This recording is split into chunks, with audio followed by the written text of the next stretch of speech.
Променливото време од 10 степени дневната до минус 4 ноќната температура предизвикува негативни реакции врз здравјето на луѓето, особено врз хронично болните.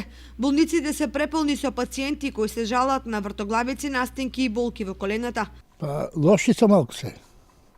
Не се баш добри.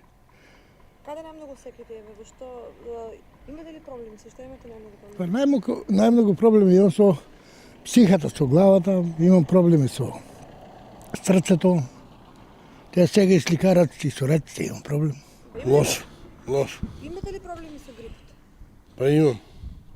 Овие дани осеќам дека не сум како што треба, гледаш малку и настинано ту. Ги почитувате ли препораките на лекарите? Препорачувам, почитувам, джаби. Тоа не влијае од лекарот, тоа е од... Па добро, до сега нема. До сега сме здрава, па натаму не знам.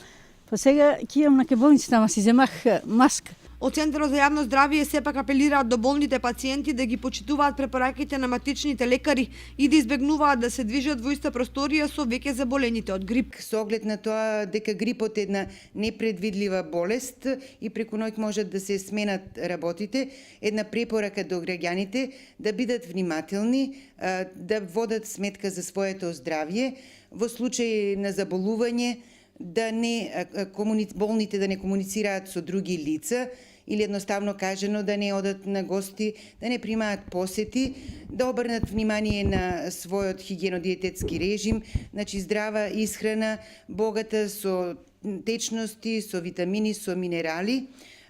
Во случај да заболат од грип и да имаат поизразени симптоми, поизразени симптоми на заболувањето, навремено да побараат лекарска помош од своите матични лекари, а и да напоменеме дека во аптеката на Здравствен дом Кочани располагаат со доволна количина на лекот Тамифлу и колегите се запознаени со тоа и таму каде што има потреба од тој лек навремено да биде препорачан и препишан. Иако ситуацијата со грипот е стабилна, сепак се очекува во периодот што следува да има благ пораст на заболени од грип, што е вообичаено за овој период од годината.